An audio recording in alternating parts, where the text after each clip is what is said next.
Olá pessoal, é uma alegria estar aqui participando com vocês desse congresso online sobre medo de dirigir. Eu vou estar falando sobre o medo de dirigir e as conexões sistêmicas.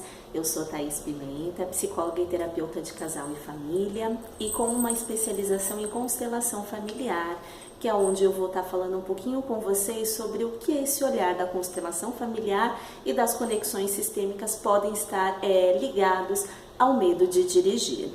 Tá? Primeiro, eu não sei, vocês, alguém já ouviu falar ou conhece o que é a constelação familiar? A primeira imagem que vem é um pontinho de interrogação, né? Então vamos lá. A constelação familiar é uma técnica transformadora que foi desenvolvida pelo filósofo alemão Bert Hellinger com base nas suas experiências com grupos diversos como missionário na África do Sul. Ele percebeu que todos os grupos têm leis próprias, assim como as estrelas no céu, as famílias se baseiam em 3 ordens básicas, ou podemos falar ordens de origem, ou 3 ordens do amor. A primeira é a do pertencimento, então todos que nascem dentro de um sistema familiar têm igual direito de pertencer, ou seja, todos têm um lugar. A segunda lei é a da hierarquia, onde os pais são grandes e os filhos são pequenos. A terceira lei que nós temos dentro da família é o dar e o receber. Assim como as plantas absorvem a água, quando a gente rega ela e dão flores e frutos, nós recebemos a vida dos nossos pais, com todo o fluxo de evolução desse sistema familiar. E nós podemos seguir essa vida em frente, mais tarde a gente pode passar para os nossos filhos, mas nós não podemos devolver essa vida aos nossos pais. Então, essa terceira ordem do amor, do dar e o receber, é nós sabermos captar e receber essa energia ou essa informação que é passada através do nosso DNA, dessa memória celular que nós temos. Daqui a pouquinho eu vou explicar um pouquinho mais para vocês. Então, eu queria que vocês entendessem um pouquinho essas 3 ordens do amor bem básicas nesse primeiro momento. Tá? Então assim, segundo a terapia sistêmica familiar, todos nós somos conectados na nossa família como a internet Wi-Fi. Então a gente recebe o código de evolução desse sistema através da memória celular e neuronal. Nosso cérebro é como um computador e a gente pode dividir esses tipos de memória em 3 tipos de armazenamento. O primeiro é a memória biológica, o nosso DNA, então a gente recebe toda essa informação do nosso sistema familiar através dos nossos pais, avós, que é passado pela nossa corrente sanguínea, onde onde nós somos feitos de toda esse DNA dessa família, que é a nossa composição física, que todo mundo já conhece ou já ouviu falar um pouquinho. A segunda memória que nós temos é a emocional, onde nós temos os sentimentos e as emoções nós recebemos de todos aqueles que vieram antes de nós, principalmente os nossos pais, os nossos avós, bisavós e todos aqueles que fazem parte. Assim é que, como na figura, a gente é conectado na nossa família, né? E nós temos a memória energética. O que seria isso, Thaís? Impressões corporais de todos os registros de vivências impactantes, boas ou ruins, de todos os que vieram antes de nós. Então, pais, avós, bisavós, irmãos, a gente recebe toda essa memória dividida nesses 3 termos. Então, a gente tem a memória biológica, celular, a memória emocional e a memória energética. Tá, tudo bem, mas essa memória, ela pode estar associada ao medo de dirigir? Sim, ela pode estar associada ao medo de dirigir, sim. Por quê? Porque o medo ele pode ser desenvolvido por uma experiência particular ou uma experiência coletiva, onde nós vivenciamos com outras pessoas, tá? Por exemplo, o trânsito é perigoso, o índice de acidentes causados por motoristas embriagados é bem significativo, então é um medo de origem coletiva. Agora, um medo particular, eu tenho medo de não conseguir controlar o carro e se o freio não funcionar, então é um medo de uma memória, é um medo de origem sugestiva, entendeu? Já é uma coisa mais pessoal nossa. Ai meu Deus, será que eu dou conta, eu consigo, e se o freio não funcionar, e se parar, e se chover e eu não souber ligar o para-brisa, como que eu faço?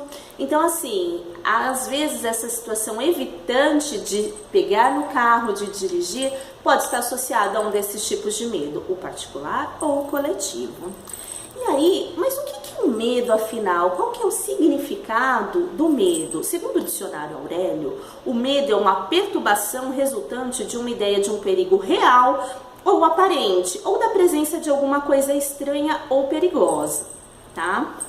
Então, assim, desde o início, agora vamos falar um pouquinho da parte sistêmica de nós, seres humanos.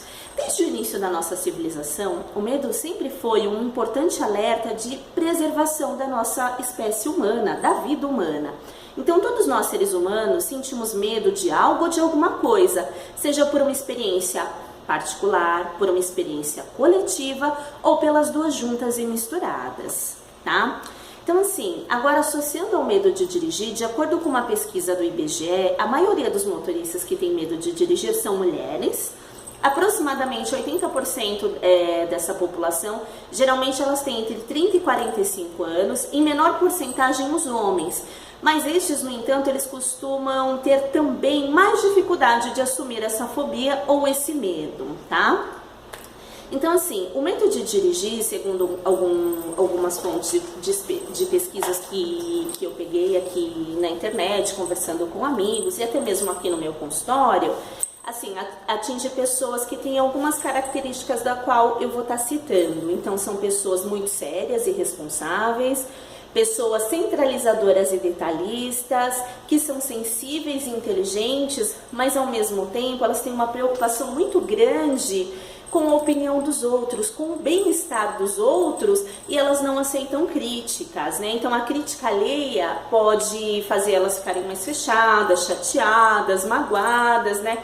Então são pessoas tão detalhistas que elas não admitem errar. E uma das características de quem vai estar dirigindo um automóvel, de quem está aprendendo a dirigir, é saber errar e aceitar o erro, porque quando a gente vai aprender a dirigir, por exemplo, eu vou dar o meu exemplo.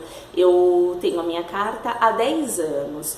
Quando eu fui tirar a minha carta, assim, foi um momento assim muito difícil. Eu ainda não era psicóloga, eu estava no primeiro ano da faculdade de psicologia. E assim, era um medo, suava minhas mãos, ficava preocupada, meu Deus, e se alguém passar na minha frente, será que eu vou conseguir frear o carro ou não? Então assim, passava 1000 ideias na minha cabeça e eu achava que poderia não dar conta. Claro que essa situação de ansiedade extrema é uma coisa inicial, já conversei com outros motoristas também, que isso lá atrás também fez parte do meu processo. E com o tempo, à medida que eu fui fazendo as aulas, passo a passo, quando eu finalizei, consegui adquirir a minha carteira, isso foi sendo neutralizado e acalmando pouco a pouco. Claro que nos primeiros meses, quando eu pegava o carro, eu ficava ansiosa, eu ficava com medo, mas depois isso foi gradativamente passando. Aquela história que a prática leva à perfeição é verdade. Assim, não que eu sou uma motorista perfeita, mas eu dirijo com cuidado, com segurança e eu tenho bastante tranquilidade quando eu estou ao volante. Eu confio no carro, confio no trânsito, apesar de viver aqui em São Paulo, que é uma cidade estressante, que as pessoas são muito conectadas, assim, fazendo 1000 coisas ao mesmo tempo, é possível sim a gente manter a calma, o cuidado e dirigir. Milagres não existem, mas existe o quê? Disciplina e organização. Então a gente vai disciplinando o nosso medo, a gente vai disciplinando as tarefas que a gente faz ao entrar no carro e aí as coisas podem fluir de uma maneira mais tranquila. Essa é um pouquinho da minha experiência particular, tá? Agora a gente vai falar um pouquinho sobre o que o medo pode estar interligado em tudo isso, essa memória emocional, memória coletiva, memória individual, memória energética e o medo, né? O que acontece? Como a maior parte das pessoas que têm medo de dirigir ou assumem esse medo são mulheres, podem estar conectadas com uma situação ou com algum familiar, alguém dentro desse sistema familiar que tem essa situação evitante de medo, ou por ter já vivenciado um acidente, ou por assistir muito no noticiário, na televisão, o índice de acidente, de briga, de morte no trânsito aumenta a cada ano. Por que aumenta a cada ano? As pessoas não estão aprendendo, as pessoas estão mais intolerantes?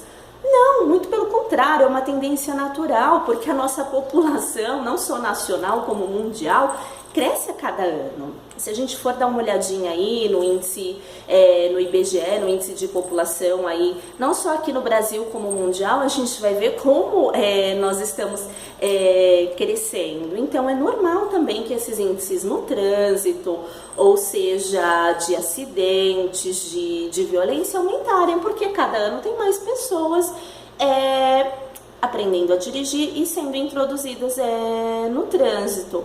Mas essa memória celular que, por exemplo, as mulheres ou algumas pessoas trazem, às vezes é algo que impedem elas de... Muitas têm carta, conseguiram, foram lá na autoescola, tem até um carro, só que na hora de pegar o carro não conseguem. Então, de acordo com o olhar sistêmico, a gente pode dar uma olhada aí para esse sistema familiar, para as mulheres dessa família, ou para os homens também. O que será que o dirigir significa, né? Será a perda de controle, onde eu vou ter que assumir que eu erro, que eu não consigo controlar tudo ao mesmo tempo e que é difícil? Como que é, né? Apesar de ser uma coisa paradoxal, por exemplo, o carro eu tenho que controlar o carro e aí eu dirijo. E pessoas que têm medo de perder o controle são as pessoas que mais têm dificuldade de dirigir. Então, assim, fazendo uma reflexão juntos, vamos dar um passo atrás e olhar no nosso sistema familiar, né? Será que lá atrás algum ente querido, uma avó, uma bisavó, um tio, foi vítima de um acidente de carro? Ou se não foi vítima, foi o algoz, ou seja, aquele que causou o acidente? É uma possibilidade, mas independente de qual for a resposta, nós aqui hoje não devemos honrá-los nem pela dor, nem pela tristeza e nem pela angústia de fazer novamente ou cometer novamente o mesmo ato. A gente pode fazer diferente. E de que forma? Sendo um motorista ou uma motorista consciente, amoroso e dando o nosso melhor. Quando a gente dá o nosso melhor, com certeza a gente está fadado a um ótimo resultado. Porque o nosso melhor é a gente aceitar e se conscientizar que é aquilo que eu tenho para dar. Entendeu? Então, assim, eu espero que vocês reflitam e que essa pequena introdução sobre o que é a conexão sistêmica e o medo de dirigir possa fazer sentido. Se para todos vocês que estão assistindo, se para um já fizer sentido, o meu grande objetivo já foi alcançado. Então, eu quero deixar aqui para vocês um abraço carinhoso e me colocar à disposição para dúvidas, perguntas e no que mais eu puder estar auxiliando. Beijo, tchau, tchau, pessoal.